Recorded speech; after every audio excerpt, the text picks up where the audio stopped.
Now Hear This is a music review podcast and is not directly affiliated with any artists or album projects discussed on the show. Think of us like your record collection come to life. Well, except for that old CD single of the Vanilla Ice Ninja Rap. Nunchucks are not a toy.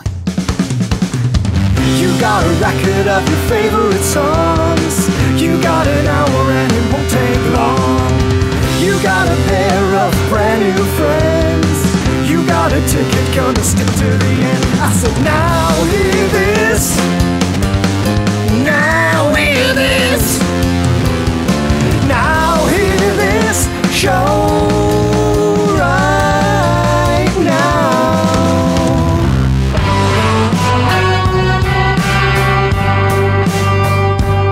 And then I discovered indie rock, and that sort of guided me on my creative path.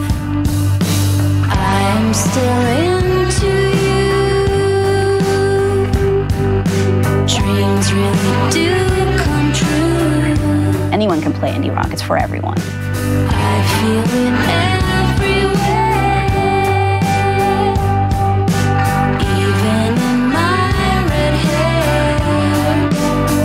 And if you don't wreck it, then I won't wreck it either when I'm out on the road. If for just 1 second he helps me to forget all about slippery slopes, whiskey and cloves. I see it happening. Uh-oh. We're back. Oh, boy. Hey. Hey. Back from break. You thought that you got rid of us. We've caught you.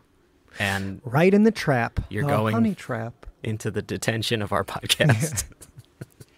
So get out that remedial math work you didn't finish. Get it on the desk. This is going to be work, everyone. You have a lot of listening to and work to do. Hey, thanks for coming back to Now Hear This podcast season we 2. are back again. We're excited about it. We got a lot of great feedback from you guys about season 1. Some of it was shouting, which I thought was lot of unnecessary. Yeah.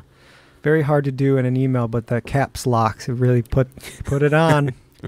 And my eyes are blinded by sound via text Yeah.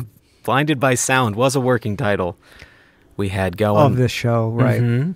So when last we left Us Your Heroes, we were talking about Christmas. Now Christmas is long over. The tree's been burned. Santa's been shot. The reindeer ran over Grandma Yeah. and she's dead. A lot of decorations are still up. The decorations also. are up. Grandma's dead. Gone. Not buried, Not buried. but she is She's dead. in the back. Yeah. And, now we're back with season 2, and we're really excited to dive back in here to this album exchange that we've got going. And Yes. Ryan and I have picked a whole new slate of records for season A 2. panel play. Was that a word? I don't know. That's the word, right? Penelope? I think it's Penelope? Penelope, and Penelope that's a Cruz? name.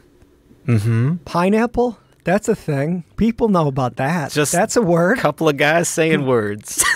Isn't that what a podcast is? We Saying have fun. words to possibly 7 people total. We have fun. No, but we did actually a lot of people listen to our show, and it was really fun to interact with everybody and Yeah. get some emails. A lot of criticism of not enough audio clips in Yeah. the show. Maybe we'll change that. Maybe we won't. I don't know yet. Yeah. I'm excited to find out either way. Well, look, we're excited to be back here. Season 2, we've got our season 2 personas ready. Yeah. We've got our season 2 records queued up. And please keep the feedback coming because all that's really great. But in the meantime, we've got our first record of the season here, Ryan. And it's one I brought to you Oh, yeah. to listen to called The Voyager by an artist named Jenny Lewis. Voyager. Jenny Lewis. So I knew enough about her to be surprised by this record. Yeah. I knew about her 10 years ago or so, and I had no idea she kept up such a fantastic recording career. Were you familiar with Rilo Kiley at all? Or Rilo Kiley, and then there's a series of sassy indie rock. This is your forte, sassy indie rock women, like I mean, I would put Florence from Florence and the Machine in there. Yeah, for I sure. would put Jenny in there. I would put our friend Eleanor from the Fiery Furnaces in there. Zoe. There's a couple of Zoe Deschanel. Yeah.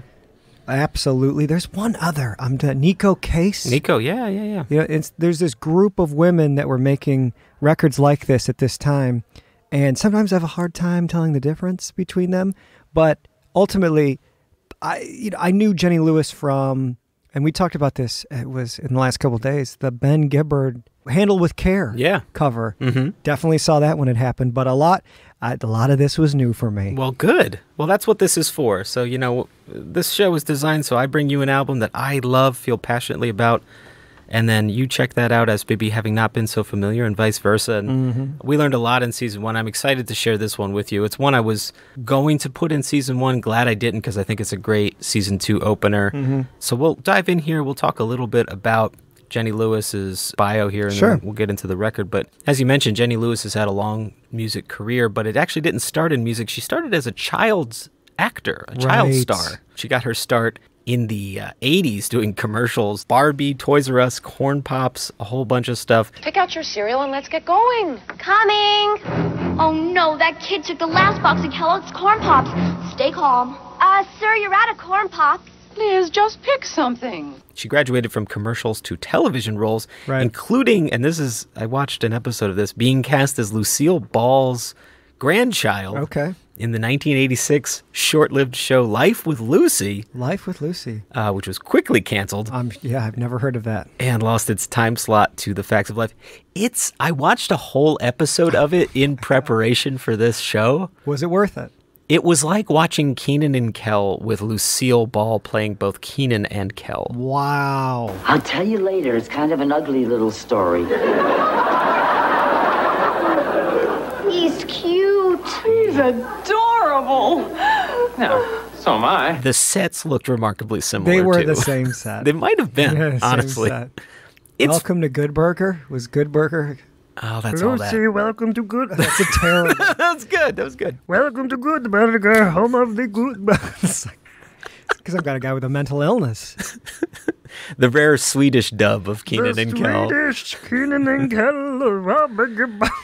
I read he's a real doll to work with. Right. Guys, I'm rusty at this. I haven't done this in a long time. I'm rusty too, but I'm feeling the rust shake off. So this was no small role for her. Like it was a pretty decent thing. And even though the show was short-lived, it did move on to give her other things. And her filmography is extensive. She's acted on and off, you know, from the 80s, even up until now. But really her acting career kind of died down in the mid to late 90s. And actually, I have a listing of her filmography. Would you be interested in hearing some of the stuff she was in? Yeah, of course. Her first television role was in a show called Baby Makes Five, I assume as the baby. I hope. She was a voice in Charlie Brown. She was on The Twilight Zone, the 80s remake. She was in Webster. Webster, okay. Which is fun. An Uncle Tom's Cabin TV movie. I'm sure that's problematic. This is true. The Golden Girls. Okay. I actually like the Golden Girls. I love the Golden Girls. I was watching an episode of Golden Girls, not realizing she was in it, and then she comes in that she plays a Girl Scout, I think. Okay. And I was like, oh, hey, there she is. Jenny. Jenny. And my wife said, shut up. But that's not irregular. That's not irregular. Yeah. A lot of stuff here. Mr. Belvedere, Growing Pains. Great. She graduates to do some films. She was in the 1989's Troop Beverly Hills. Okay. She was on Roseanne. Damn. Baywatch. Perry Mason. The list goes on. Murder, She Wrote. A lot of murder mysteries. I hope she was on Columbo. Ooh, Sweet Temptation. I don't know what that means. Oh, she was in the movie Pleasantville, which I enjoy. That's late in the game for her.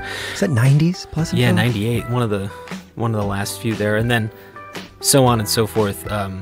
That's really it toward the tail end of the 90s because Jenny, you know, a lot of child stars' stories don't really end well. Yeah. They tend to get typecast, they tend to get mocked, made fun of, and turn to drugs. Yeah.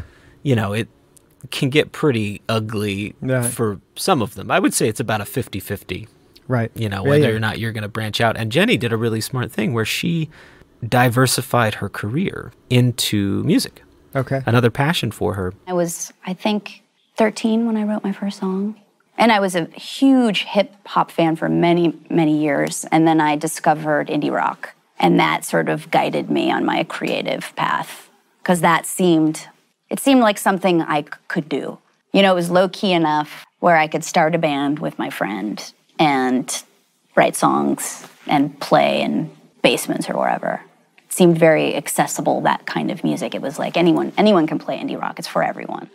And around 1998 or so, you know, Jenny's about 21 kind of thing, Yeah. living in the 90s, having fun, I assume going to raves? Raves, yeah. Wearing Dr. Seuss hats? Watching Clueless. She calls it the daisy age, and I assume that's because there are many daisies in Spin Doctors videos. Yes, there's a lot of those in a lot of those videos. That's like the whole second half of the song. Oh, yeah. There's little tiny purple glasses. If you gonna be no more singing. No, stop. Yeah. And she's living in Silver Lake. Oh, really? In the 90s. She's having fun. She's partying. Sounds like a great time. Young girl, you know?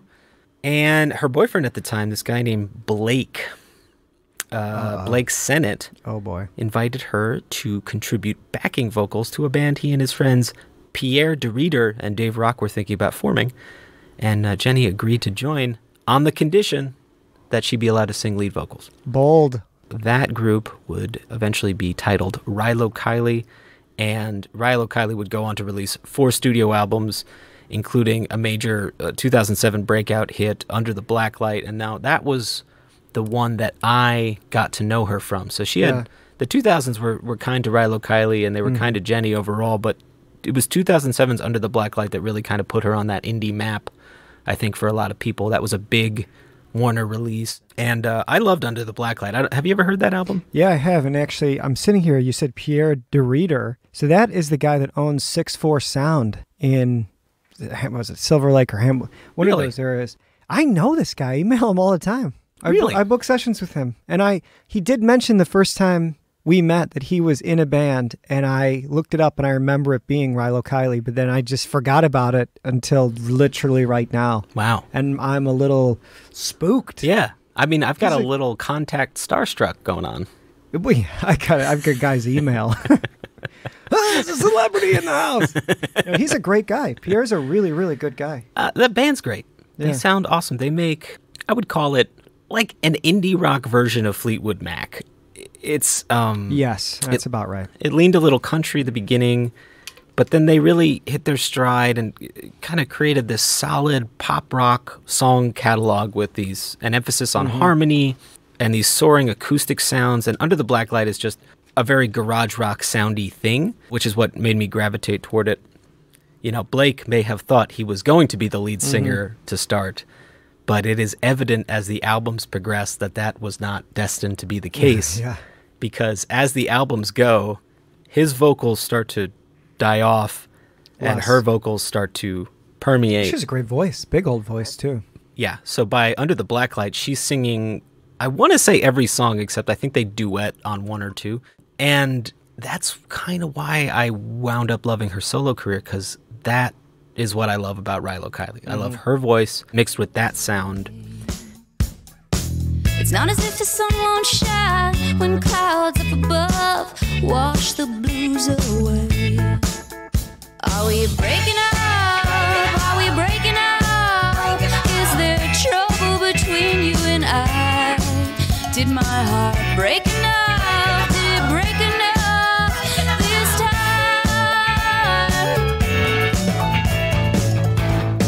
I keep on talking trash, but I never say anything.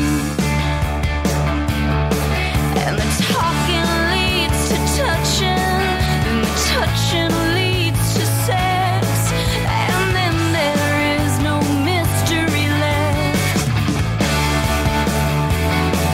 And it's bad.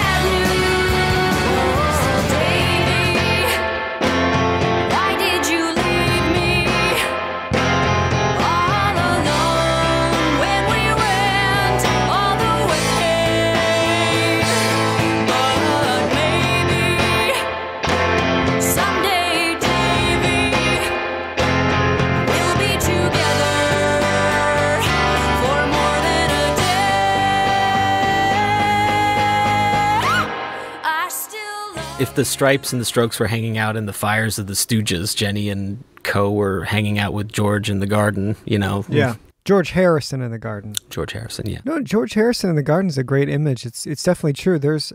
I hear a lot of these country influences on these songs and a lot of guitar tones that are definitely nods to the Beatles. She clearly loves the classic rock guys. Yeah. Being involved with Jeff Lynne or Ringo or Ben Gibbard, this community of people that are songwriters that love classic songwriting. I completely agree. Yeah. So the way I got to her solo career, just me personally, big fan of Under the Blacklight, listened to it a lot, but didn't really revisit much of her work beyond that. And then it wasn't until a couple years ago, I want to say 2017, that I realized she had a solo career, and I wound up going through her whole discography. And man, it's good. It's really good stuff. Very good. And I think I wound up liking it better than Rilo Kiley. But anyway, to finish out her bio here, that album, Under the Blacklight, was, it was a fairly substantial hit, at least amongst the rock community. It was number 22 on the Billboard Top 200, right. Number 5 on the alternative chart. So it's doing what a rock album should do. Maybe not as monster a hit as more poppy things, but as far as like throwback indie rock goes, that's a pretty successful showing. Yeah. And even though that album was a success, it came at a great cost because Blake and Jenny split up around the time of Blacklight. I want to say either before or right after or during or something in that window. Sounds about right, yeah. Their relationship was on the rocks and the band split. And even though they wouldn't formally break up until 2011, it was that ending, that marked the ending. Blake and Jenny's relationship ending really sealed that band's fate. And, we mentioned Rilo Kiley as a group didn't end until the 20-teens. Jenny had been flirting with a solo career as early as 2004 with an album called Rabbit Fur Coat, which she recorded with her friends, the Watson twins, and it got a lot of, positive reviews and helped propel her solo star a little bit more outside of Rilo Kiley. Mm-hmm. It was a modest showing. It was number 88 on Billboard Top 200, but it reached the number 6 position in the indie charts, and this is the one where she covers Handle with Care, which we talked about, by the Traveling Wilburys, which I don't know if I love the cover. I just love that they did it. I'm kind of excited about that. Same, yeah. It's an okay record. Yeah. Been beat up and battered around, been sent up and I've been shot down. You're the best thing that I've ever found. Handle me with care. Reputation's changeable, situations tolerable. Baby, you're adorable.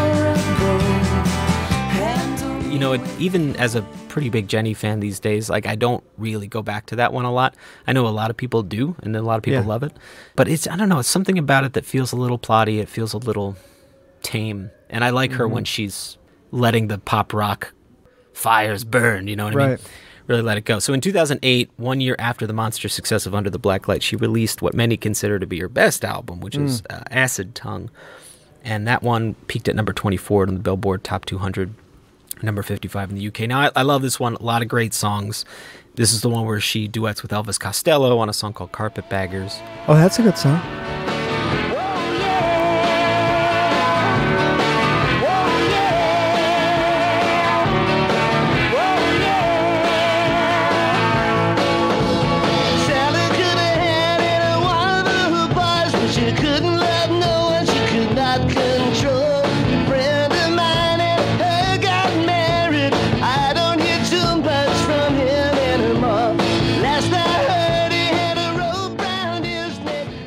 Really good, and there's a lot of other notable guests on this, including, you might know this guy, Davey Farragher. No, I don't know Davey Farragher. From Elvis's band, The Imposters. Does he play the bass? Probably plays the bass. Yeah. It's the guy that replaced Bruce Thomas. Yeah. Zoe Deschanel and M. Ward are on there, a bunch of others. M. Ward is great. I love M. Ward. Yeah. Hold Time on that. It's like the wildest stuff is that these albums that were indie records that I loved that were already throwback albums are now 10 years old or more. Yeah. And you're like, where is the time going? It's how I feel like, our parents' generation must have thought about the new wavers, because the new wave artists were throwback in their own way. Yes. And then suddenly they're now classic rock. I know. Yeah, the Cars and the Even Costello. Definitely Elvis. Yeah. Debbie Harry, all that. Right. We mentioned Debbie Harry a lot on this show. We really got to do Nothing wrong with that. Blondie album. Actually, it's funny. Between recording the end of season 1 and the start of season 2, I saw M. Ward with She and Him out here in LA doing a Christmas show. And it was lovely. Sounds It lovely. was very nice. Sounds like a delight. Anyway, one last thing about Acid Tongue. One of the cool promos that she did for that record was she created a toll-free telephone number to call to hear the title track. So if you called 1-888-717-ACID, you could hear the title track. And I thought that was a cute little production. I'm not sure how much it helped much, but it was sort of whimsical and funny. Anyway, her then boyfriend Jonathan Rice produced that album, and Jonathan Rice would become the next major romantic presence in Jenny's life. Yeah. So the one thing about Jenny's career is it's so tied to her personal life in a way, because her relationship with Blake defined Rilo Kiley for a decade. Right. And now we're entering the Johnny period. Right. And that's another whole decade. And Johnny not only produced this album, but the two would go on to form a duo called Jenny and Johnny and release a record under that name. And again, it's fine, but like when I listen to Jenny Lewis records, I'm there to hear her voice. Right. And when they split the vocals, it's just like, it's okay. Yeah, it's okay. It's, yeah, but some of the songs are okay. So Jenny and Johnny were together for 12 years, and in that 12 years, they would make another record called The Voyager, which is what we're talking about I thought here it was going to today. be something like Ghostbusters or something. Like, wait, what?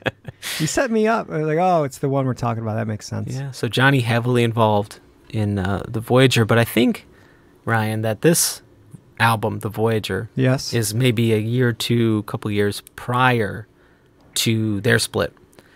And Under the Blacklight, same deal, kind of catching Jenny at the tail end of her relationship with Blake. And so Under the Blacklight, The Voyager, spiritually akin, and it explains why I love this album so much. They're both the bookends. In fact, I think she mentions the word bookends in one of her songs, that the bookends to her relationships, both professionally and personally.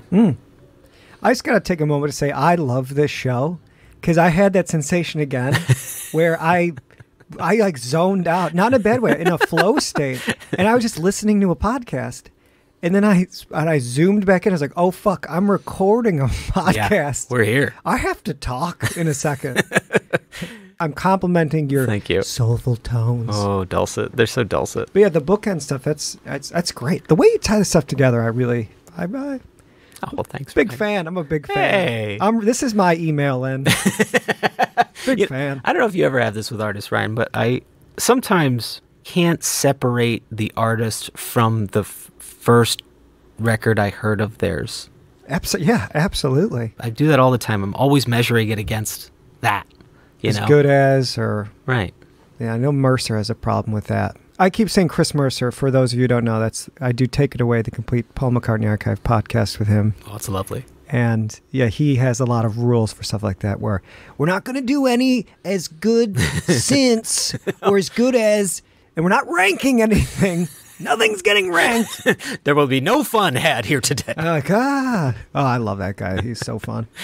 Oh, But yeah, so you're talking about comparing this stuff to the Rilo period? Or? yeah, so, I mean, Under the Blacklight was a formative record for me. I listened to that a lot right as I was graduating college. It came out in 2007.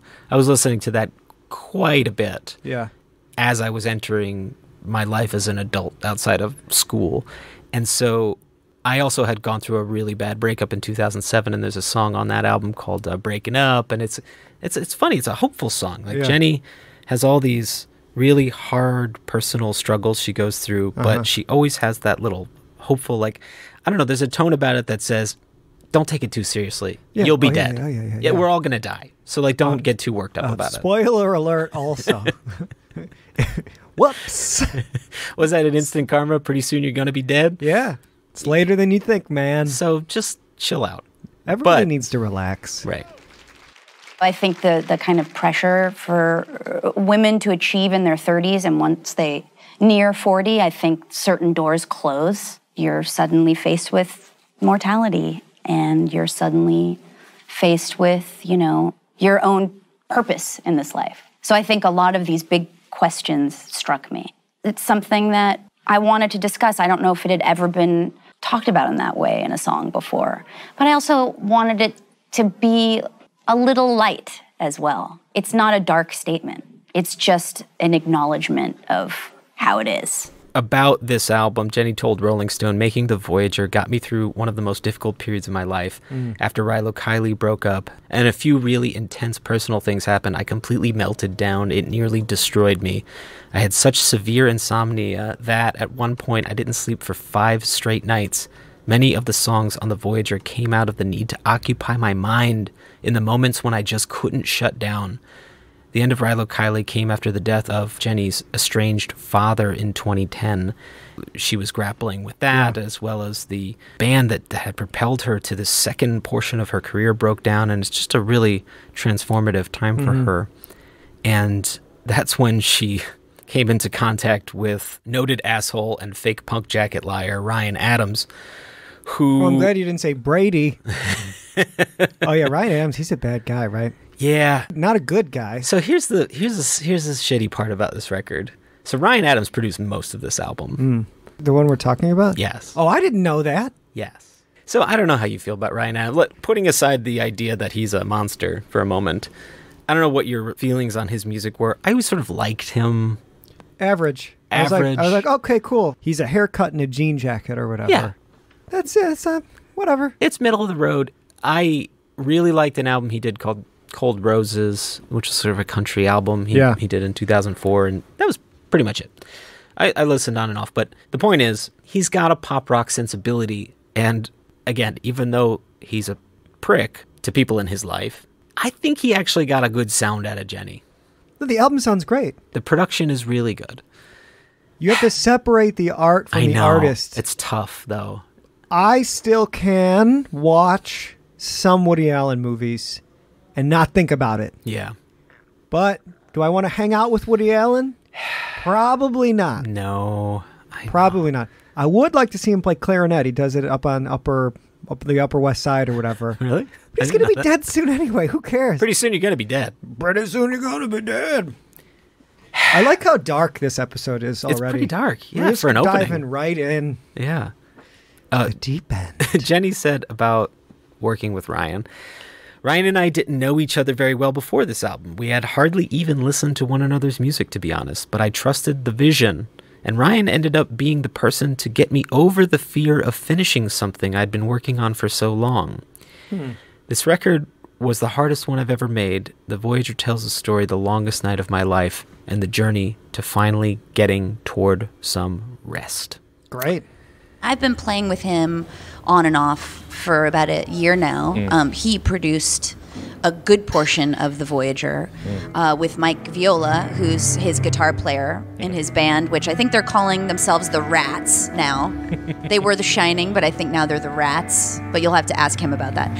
For you musically, like, how's that been for you, working with someone like Ryan? Well, I really admire him musically, you know, and I've learned so much just standing on the side of the stage watching him play. He puts on an amazing show. It sounds perfect up there. There's so much like depth and nuance to his performance. And being in the studio, I really needed someone to kind of help me get out of my own head. And he was the perfect person to do that. It's as if he like grabbed me and like he spun me around and then sort of like pushed me towards the microphone, and I was disoriented and somehow able to, you know, sing my songs. So the album was released on July 29th, 2014 on Warner. It was recorded at Sunset Sound Studios, Ryan's studio there in Hollywood. Hollywood. You know her A&R man? Is it Lenny? Lenny. Let's Lenny. Lenny. So we're in, I'll say it, I don't care. We're in Warner right now doing this. Uh-oh. And I see him every day. And I've been trying to figure out how to talk to him without being a creep. Because he was Randy Newman's guy. He's Randy Newman's guy. A lot of those old guys guy. And he still has an office on the second floor. And I'll turn a corner to go get a coffee, and then Lenny's coming up the stairs, and Yeah. And I'm a starstruck guy, but like that guy fought for Randy Newman in the 70s and 60s, and that's a good guy. I'd like to know that guy. Of course. Yeah. Lenny made this record. Sounds like something that lyrics, he would love. Production. Yeah. Yeah, wow. So Lenny did that. Johnny Rice was also heavily involved in it. Johnny and Jenny produced some songs on it. There's also another producer on it, which I'm going to save as a surprise because I assume you didn't read that this person worked on it. I purposely did the least amount of work I could do. Jenny did elaborate a little more on Ryan Adams in the studio. She said, in some ways, I felt like he was needling me. He was winding me up. I was somewhat agitated at times, and I think it put me in a really cool place to perform those songs. Oh, so she liked it. But did she, though? That's the Kubrick method, where he would make him do 1,000,000 takes and drive Nicholson actually crazy. And I think that makes maybe both of them sociopaths. Yeah, Jenny Lewis definitely has an edge to her. She's not a squeaky clean lady. This is true. It's in the lyrics. So this part is fucked up though. All right, so you know how in the Operation Iraqi Freedom, yeah. Where is this going? remember they used to play like really loud death metal. Yes. In Cuba, Guantanamo Bay. Remember they used to play really loud death metal to their enemy combatants to like make them crack and break. Psychological warfare. So much like Operation Iraqi Freedom, Ryan Adams used to make Jenny listen to 5 or 6 Creed songs really loudly on huge tube speakers. What? Jenny said her ears would be bleeding. Oh, I hope that's an exaggeration. Not literally, yeah. And it was Creed, and Ryan was like, "This is great music. I want you to hear it." And by the 3rd song, I was like, yeah, maybe I can see that. He was like gaslighting her in the studio. Wow. That's not good. Especially knowing what we know about him now. Yeah, what you know now, that's what makes it spooky. It also explains... Ghoulish. So that's the backdrop of this thing. As you can see, it's a lot going on. It's a personal record. Should we, Ryan, get into a certain corner? I missed this. Good morning. I'm going to be your instructor. Okay, I know you're anxious to jump right in. I actually rented, I bought where this quote is from just so I could rewatch the scene because I became so obsessed with this moment. You've somehow psychologically Pavlovian brainwashed me. I'm sitting quietly and I'm waiting. Welcome to Paul's Bullet. Yeah! Yes! So this is where I summarize the album with weird poetry. The first bullet in Paul's Bullet Corner. The wistful pastel paralysis of the kinda cosmic contingent. What? Oh my goodness! No, just keep going. I'll rewind it when I re-listen to the episode. These are amazing. A Silver Lake rainbow high above the junky trash.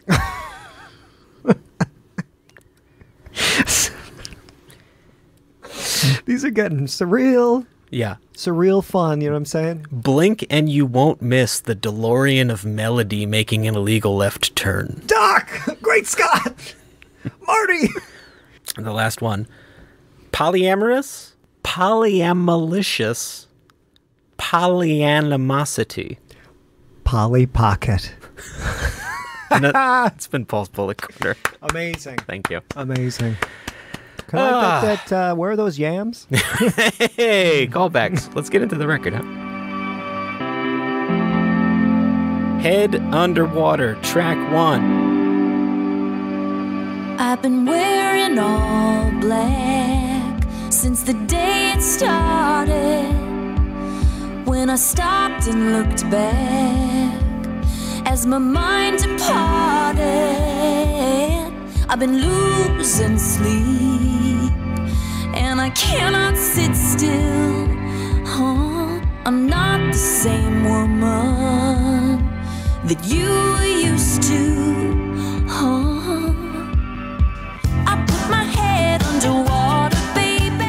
know, every record, I feel like I'm starting to sound like a broken record that you turn in.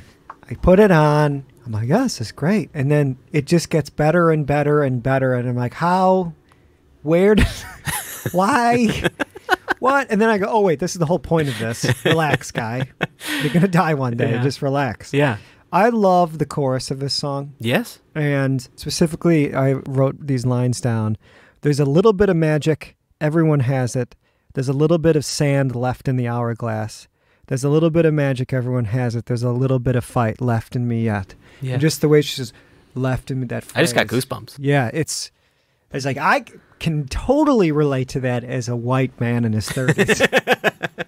I wrote that same line down. It's my favorite line from the song. It's so great. It's a highlight of the song, I think.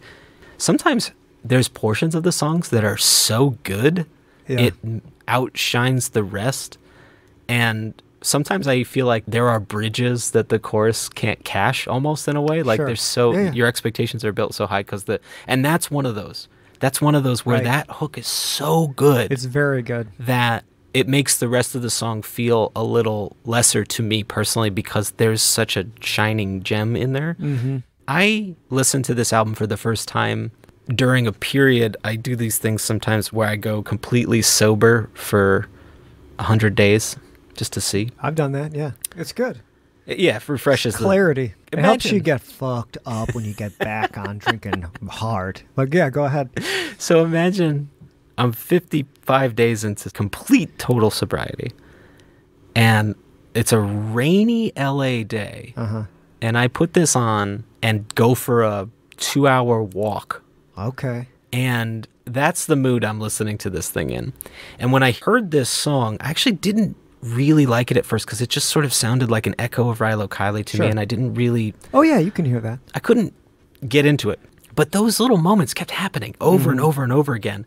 And I found myself listening to the record over and over and over again.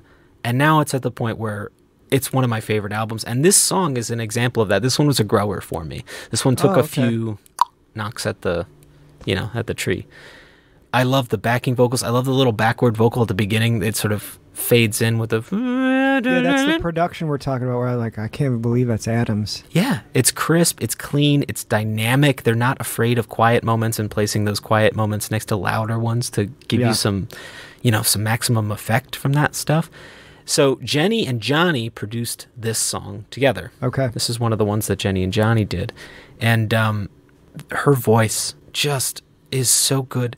Not only in the lead, but the backing vocals. They're mostly Jenny. It's why I don't really miss Rilo Kiley. It's because I'm getting Rilo Kiley out of this, but with just her. Yeah, you're getting the hit. It's like Oops All Berries. Like, we cut out the bullshit, Captain. Hey, Captain, enough with the bullshit. You just hit me with some cereal analogies, and now I just want a bowl. I'll have almond milk, though. No, none of that real milk. Fucking farmer, fucking I'm sorry. Just mumbling to myself about the Midwest. Just gives you the good stuff, man. Just gives you the good stuff. The stuff that really cuts your gums if you bite into them the wrong way. It's a double stuff Oreo. Oh, those are so good, aren't they? They got mint ones of those now. They got different flavors every fiscal quarter, it every seems. GD day. What are you, my grandfather? I had the mega stuff. Richard Brady is here, back from the dead. Oh, Richard. Hates Oreos. Noted Oreo flavor hater. He used to say stuff like that, like GD, and he'd say cry eye. He's like, cry eye. Like, what does that even mean? Cry What eye. are you saying, grandfather? What are you saying, grandpa? Christ almighty? Something like that, yeah. So cereal. This is just the good stuff. It's the good stuff. You're so right. That brings us to track 2 here. She's Not Me. Now, ooh, this one makes me feel a lot of different things. Yeah, tell me. I want to hear it all. Just the whole... I'm doing the gimme fingers. I'm going to say, I think it's my favorite on the album. Whoa! Yeah.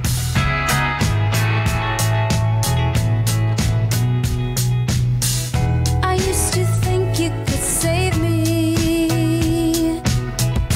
I've been wondering lately. Heard she's having your baby, and everything's so amazing. It goes on and on and on and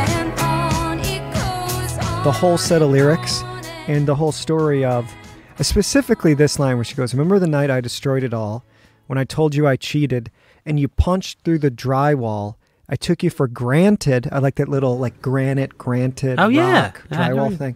And when you were all I needed, and she's looking back. And I don't feel like we really hear this often in pop music, where the woman is saying, oh, no, I was a nightmare. I was nuts, and you were great, and you held me down, and I fucked it up. Right.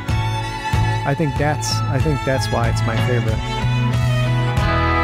Remember the night I destroyed it all, when I told you I cheated and you punched through the drywall. I took you for granted when you were all that I needed. You rarely get this perspective. You get the woman looks back and she screwed up her life, and she had the good guy. And that's why I like this record generally, because you do get this rock and roll perspective of a woman that you wouldn't normally get. Yes. I love this song. It's funny. You and I are picking the same quotes. I picked the poll that you had about the punching through the drywall as an example of an instance of her songwriting where it's so hyper specific that it shouldn't be relatable because it's so unique seemingly to an event, but the way she frames those specificities makes them feel relatable, and I think a lot of that comes from her voice too.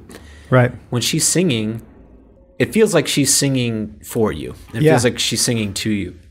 There's a great music video for this one. I don't know if you watched it. It stars Vanessa Bayer and Fred Armisen. Oh, yeah, I watched it. It's really... She pulls in a lot of names on her music videos. Yeah.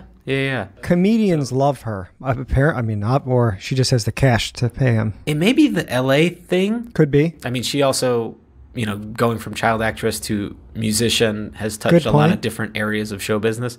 I think her and Vanessa Bayer are good friends, at least from what I understand. Yeah. But this is an example of great sequencing for me, because that first song is, it's bouncy, but it's also got there's an understated quality about it. Yeah. And then this one has that acoustic wall of sound kind of thing coming in, and the strings are just so good. I mean, I love strings on pop records, but this one is so tastefully arranged and well done. It's, it's that George Martin shit, arranged by a musician by the name of Daphne Chen. It's really good. There's a moody flavor to the song. There's a guttural flavor to the song. Mike Viola and Ryan Adams co-produced this one. This was another single on the record. Mike Viola. Do you know Mike? I know Mike Viola. He wrote the song That Thing You Do from that movie by the same name. He has a whole solo career, yeah. You doing that thing. Yeah, that's the same guy. Mike Viola. I reference That Thing You Do later in my notes. There's a reason that this podcast exists. I cannot believe that on a subconscious level, my brain went to That Thing You Do. Must be something he does in his songwriting or his melodies that triggered that later. Amazing. On this song or the... it's on a later song. Wild. Yeah, because Viola's all over this one. Right? I'm amazed. My mouth is agape. I'm doing the guitar solo. Maybe I'm amazed. Terribly also, may I add. Hey, speaking of guitar solos... Guitar solo all over this one. It's got that stuff in there. We talked about sometimes I need a jangly guitar, sometimes I need a guitar solo. Very good guitar. Very good. Very good guitar. Well, that brings us, Ryan, to track 3. My favorite song on the record. Okay. Just one of the guys? One of, I think, her finest songs that she's ever written. One featuring a guest producer, Ryan. Can you guess who the guest producer is on this? Guest producer on just one of the guys. Is it Taylor Swift?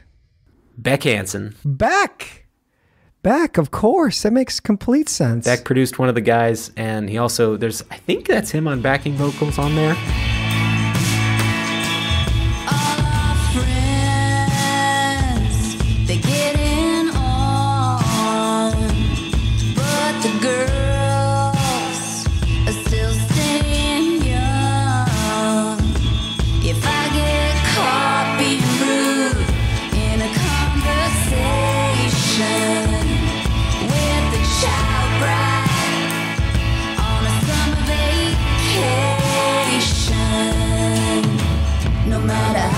I try to be just one of the guys.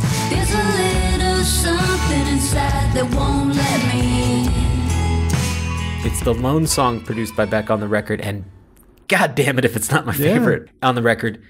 It was the first single released on June 2nd, 2014, and it's got that lazy anthemic flavor Beck is so good at, you know, that Gen X-y, I don't care, but I also care a lot, like kind of thing, that dichotomy in all his songs. And there's also a hip-hop-y feel to how it's constructed. True. And the beat and things like that. Jenny's voice just climbs into my soul with this. I don't know how to describe it. It's just, there's a sense of hopelessness to the struggle that Jenny is vocalizing. But there's also a defiance there, all framed as, but we're going to die soon, so it's fine. Yeah, well, the song's about aging out. Right. Roughly, right? It is about aging out. But then also a little commentary on men-women relations. What's the line? No matter how hard I try to be just one of the guys, there's a little something inside of me that won't let me. Now, I take that as metaphor, but that's also literally true. Yes. We're 3 for 3 on quotes. That was the only one I pulled. Seriously? 3 for 3? Episode 1, season 2. It's about that on a level, like, if I'm caught being rude in a conversation to a child brat on her summer vacation, you know? Yeah. I think she's talking about younger girls who are in that mix now, who are fighting for their spot in the line. But I think people might write me off because I'm like, knocking on 40. But it's ridiculous. It's totally absurd that dudes don't have to, we wouldn't be having this conversation if I were a man.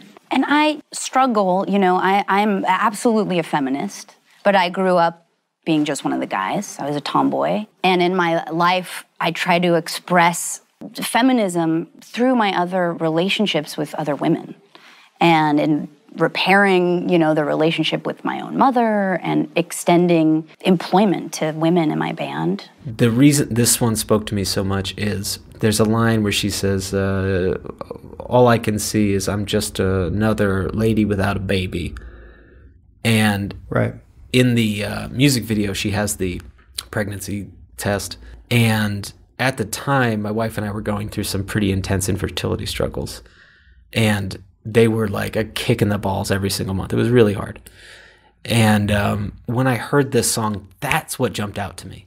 I don't know why I was placing my own experience upon hers, because that's not really what the song is all about, but it's also about getting older and being within friend groups and how your position in those friend groups evolves, but also your perspective on what the friend group even means evolves, because she's looking at it in a cynical way. Yeah. All these people are vying for, it's like the fucking Serengeti or something. Like they're all jockeying. Yeah. And she's sort of opting out in a way, but also a little bitter about the fact that she feels the need to opt out. And thinking about being an adult and thinking about a family and thinking about how different that is from what her experience is currently and what it has been. So there was something just really, really touching to me about the lyrics and hit me hard. Yeah. Hit me really hard. Makes complete sense. I don't have children, and that's cool for now. And maybe I will, and that'll be fine too. But it's okay to make that choice for yourself. But I guess my point in the song is that it doesn't really matter. Whatever you choose, it's cool. There's only one difference between you and me.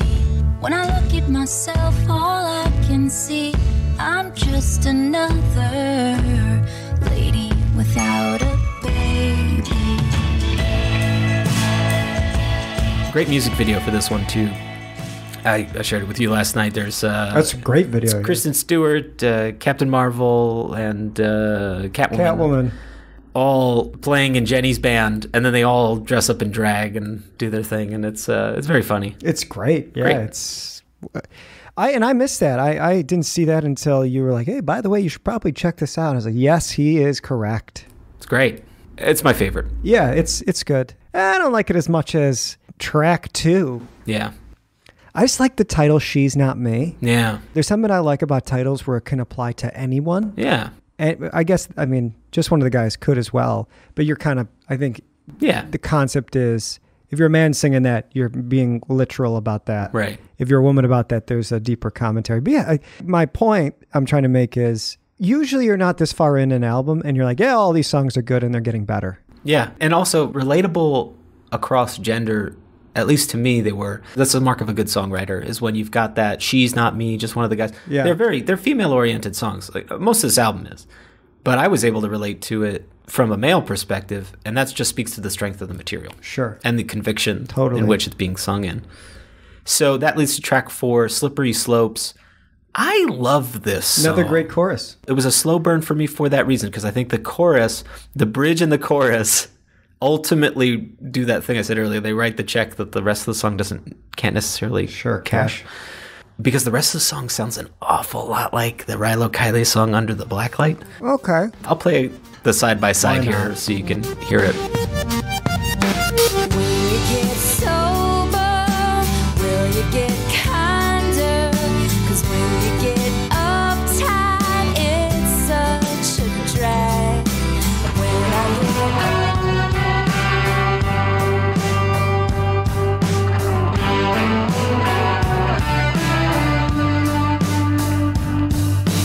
I'm still into you. Dreams really do come true. That bridge to the chorus thing, and if you don't expect it, I won't expect it either when we take off our clothes. If for just 1 second it helps you to forget all about slippery slopes, mushrooms, and coke. And if you don't wreck it, then I won't wreck it either when I'm out on the road. If for just 1 second he helps me to forget all about slippery slopes. I like how the drugs change. Yeah. Whiskey and cloves, mushrooms and coke. All There's a the third one, imagery too. there. It's great. It's really good songwriting. Yeah, it's a song. Great track 4. It's a great track 4. I think it's another really strong one. There's that psychedelia floating around Jenny's voice, but also with that chugging guitar and the sort of standard rock drumming happening. Another Ryan Adams, Mike Viola production. She's in this song sort of musing about cheating on her boyfriend or the polyamory situation that they got into, Right. which I'm to understand is a part of their thing. Her and Johnny Rice, I mean. Songs like this one, and there's another one later, Aloha and the Three Johns, say to me she was really trying to make this relationship work. Right. And he was probably too. And ultimately it was just not gonna. Yeah, it just wasn't going to happen. Yeah. So there's struggle. There's a lot of struggle in these songs. I also think there's some dual imagery in Slippery Slopes because that's a common phrase. You hear that in economics or politics. Oh, it's a slippery slope, you know? Yeah. You do one thing and you tumble down. But she could literally be talking about slopes as the curves in a female's body. Oh, yeah. If the Wow. polyamory. Right. That's why I love this album. It's a lot of, I love lyrics that are double or triple or, you know, sometimes good ones can do quadruple entendre. Yeah, yeah. But I see that in here. Because she does put a lot of sex into her marketing. Sure. The videos and Sure. she's always like, it's always her body. Like she cuts her face off the record covers, right? It's like her body. Her latest record, which was released last year and is excellent, it's just her. It's in she's got one of those triangle cut tops. What we're trying to say, it's her breasts. I don't know. It's not really explicit, but It's not explicit at all. It's like, oh yeah, there's her birthmark. Third spoiler alert: sex sells. It's true. It's very Does, true. yeah. That brings us to track 5, Late Bloomer. This is another Mike Viola, Ryan Adams production. Now, this one is, again, kind of a throwback to Under the Blacklight. I think it explains why I find so much parallel between those two. So there's a song on Under the Blacklight called 15 about a girl who's 15 and being eyed and preyed upon and etc. by much older men. Bold choice. Again, she plays it in a whimsical way, but it's Sure. also, there's a subversion to it where it's just like, Oh, yeah. these people are monsters, but she's doing it in sort of an accessible way. Come on, Ryan, man. Not me, the Ryan Adams. I know. A lot more Fleetwood Mac vibes on this one. I got Tom Petty vibes on Tom this song. Petty. Interesting. I guess it's similar. Big kind of chunky guitars and drum beat. Well, you're going to love this. So via Song Facts, which I find is a really helpful resource in doing research for shows like this. Yeah. Here's a couple of bullet points from Song Facts. Jenny Lewis worked on this one as a coming-of-age tune for several years. Several years? Wow. Yeah, gradually developing the story about meeting a fellow music lover called Nancy in Europe. She told Paste magazine the core of the song was based on her own experiences. When I was a teenager, Jenny says, I went to Europe on a backpacking trip by myself and met a woman who was following Sebado.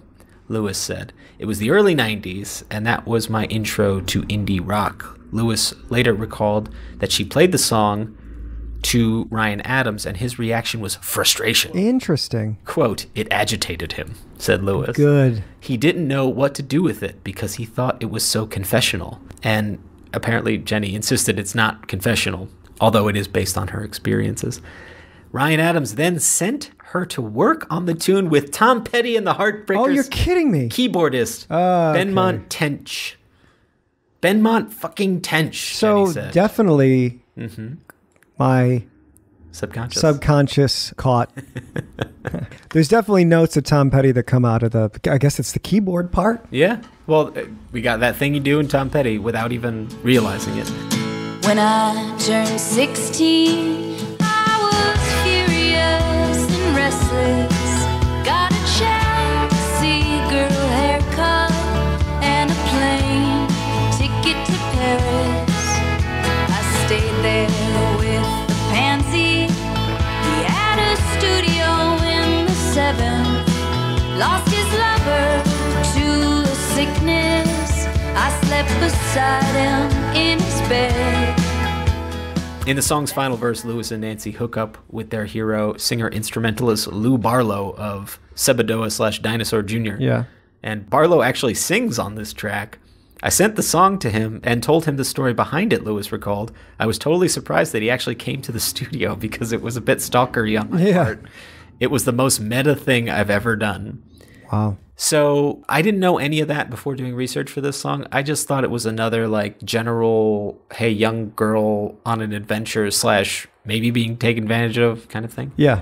But yeah, singing about what she knows, singing her own experience in a relatable way. I do like this one. There's not but again, don't want to sound like a dork here, but there hasn't been a bad one yet. Yeah.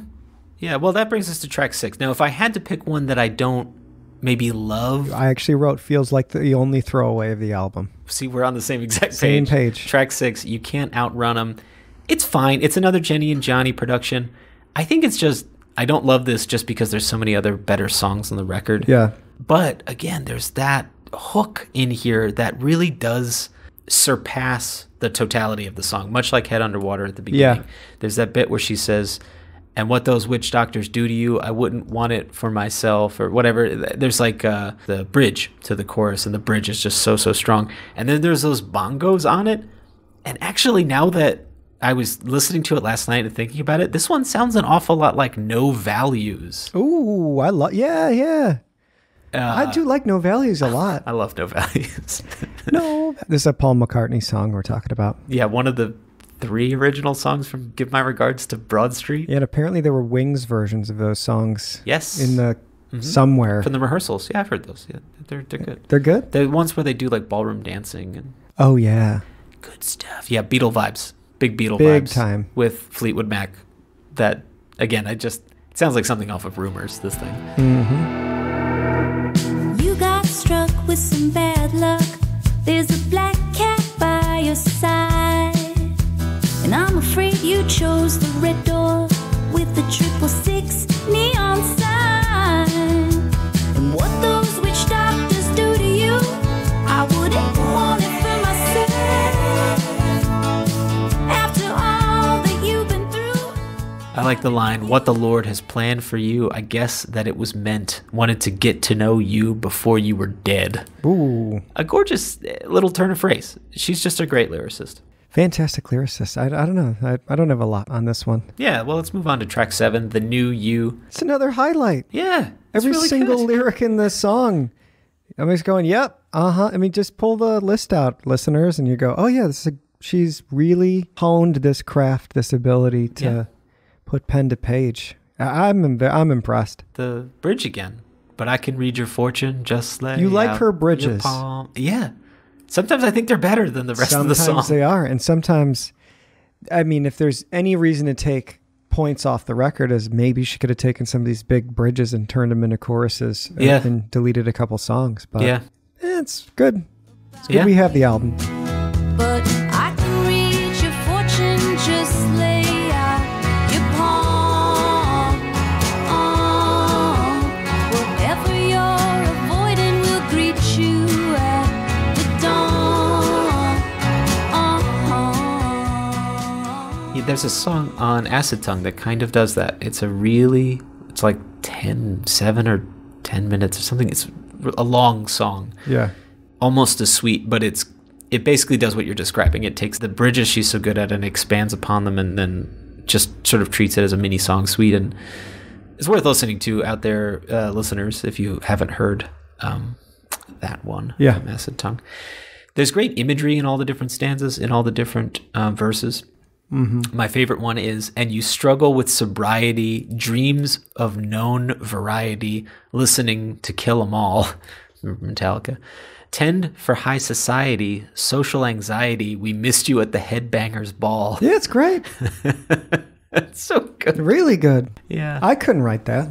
It's just beautiful poetry.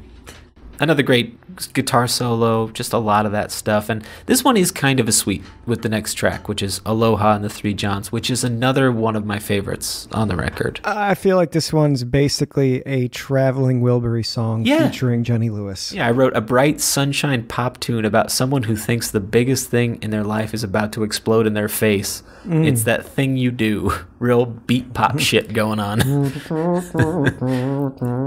It's bouncy. It sounds like a 60s rock. It sounds like I don't know. Yeah, it sounds like a 60s sunshine pop song. Right. Is this the end? Is this the end? Yeah. Right before. And John's been...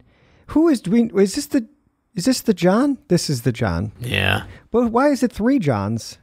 I think she's saying that it's like a new you. It's why I link this one in a new you every day. Like multiple sides of a personality or different phases in a life, different shades of character. I mean, it shows you that they're both actively cheating on each other a bunch. Part of this song where she's talks about him getting a hand job in the hall, and it's all about a ruined vacation, I think, is what this boils down to. Right.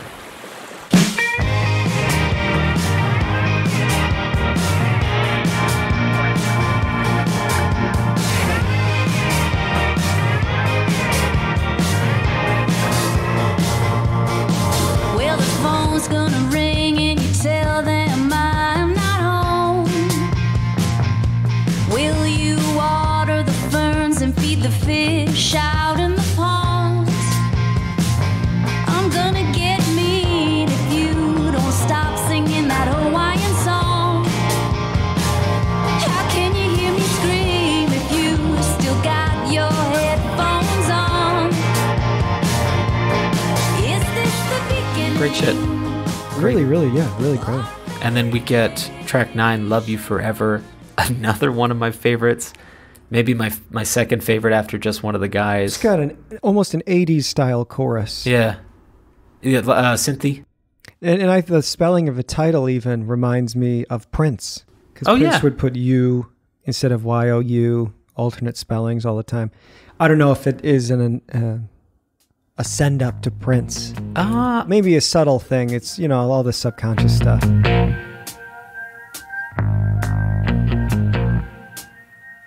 When I met you, you were just a boy. It was And you were originally too Love tired. Him Forever, which Jenny told Billboard magazine, and Jenny, when doing a take, accidentally sang Love You Forever, and Ryan stopped the take and said, no, that's the song. 'Cause I was already gone.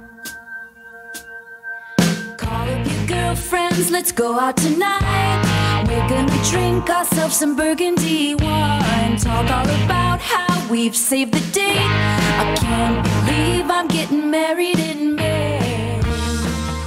Like I said before, Love You Forever is... Anybody can say that. The Beatles did all that stuff. Sure. She loves you. Yeah. You. It's not she loves him. Right. She loves her. Right. She loves you, Paul. I do. Well, the Beatles also gender flipped a bunch of like Motown women's songs. That is true. Please, And- Mr. Postman. Right. Which is actually kind of remarkably progressive for 1963 or whatever it was. I Woke love before woke was woke. Mm-hmm.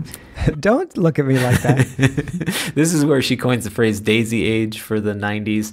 You know what? I'm just going to read the lyrics because I really like the lyrics of this song. So it goes, when I met you, you were just a boy. You were tongue-tied and wearing corduroy. When you kissed me, I was so annoyed because I was already gone. She's channeling party lifestyle and stuff. Call up your girlfriends. Let's go out tonight. We're going to drink ourselves some burgundy wine. Talk all about how we've saved the date. I can't believe I'm getting married in May. I could love you forever. I could love you until all the Polaroids fade. We were kids then in the daisy age, and we wore peace signs as the riots blazed. Wow. When we candy flipped, we stayed out too late because we were already gone. Call up your girlfriends. Let's go out tonight. I want to reminisce and get a little high. Talk all about how we've saved the date. I can't believe I'm getting married in May. I could love you forever. I could love you until all your hair turns gray. Now we're living in Ladonia Estates, and we eat out every night and drink every day. There are some things money cannot say, like the feeling of hell in a hallway. I love the bit about the peace signs and the riots, that how the other half lives, radical shift between what the kids are doing in Silver Lake with their skateboards and staying out too late. Those and kids in Silver Lake. you know what I mean? That's what it's about. It's about it's true, You yeah. know, they're just hanging out. You know, like was the song I used to, white people doing stuff, drinking things and having fun. White people doing stuff, and then the people are just rioting not far from there. You know, Right. It's the Rodney King stuff. I grew up in the San Fernando Valley. I grew up in Van Nuys, off of Van Nuys Boulevard. And throughout my songwriting career, it's always been a reference point.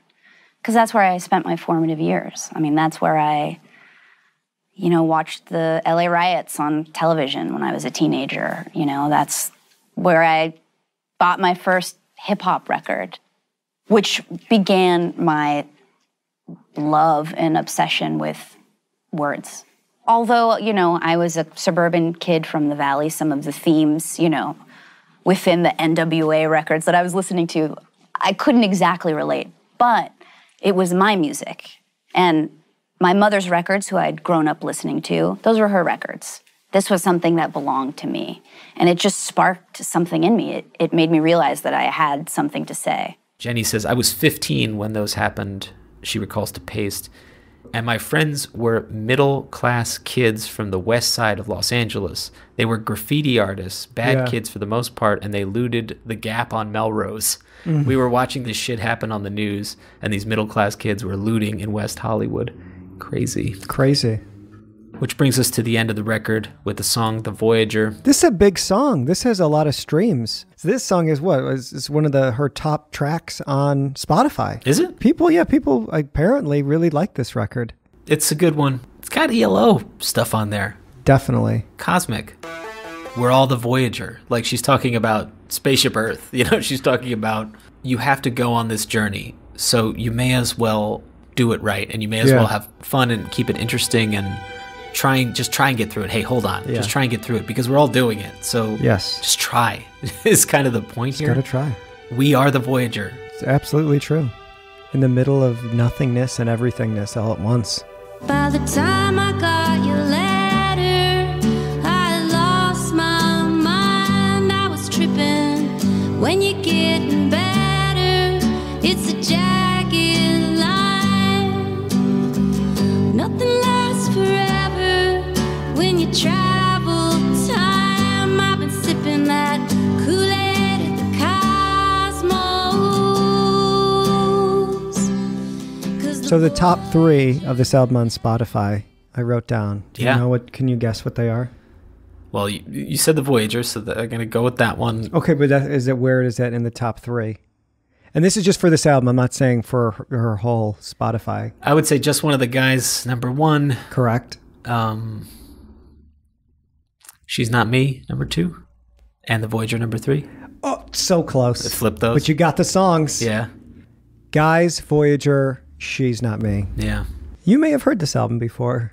I had the pleasure of seeing her live twice on the last album's tour that she put out, which was also was a response to the Johnny relationship ending. Yeah.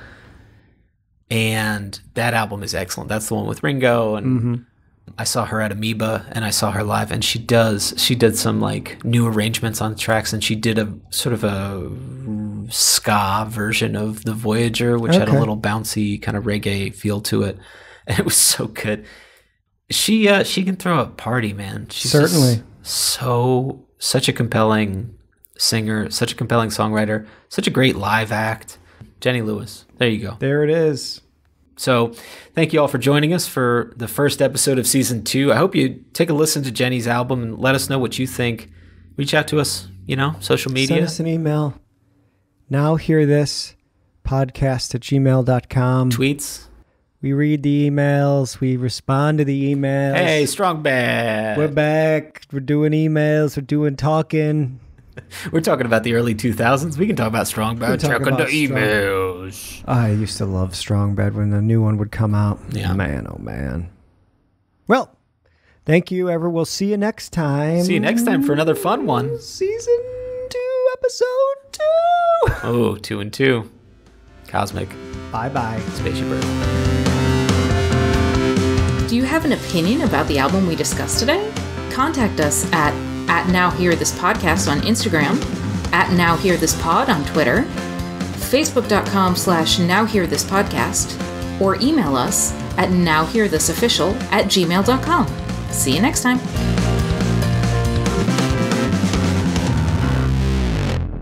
Sorry, I'm just queuing up my notes here. I dove in too quickly. That's okay. Okay.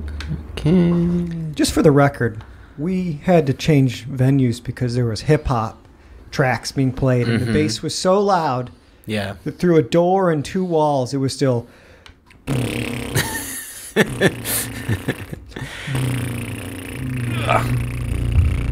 So, Riley... Car...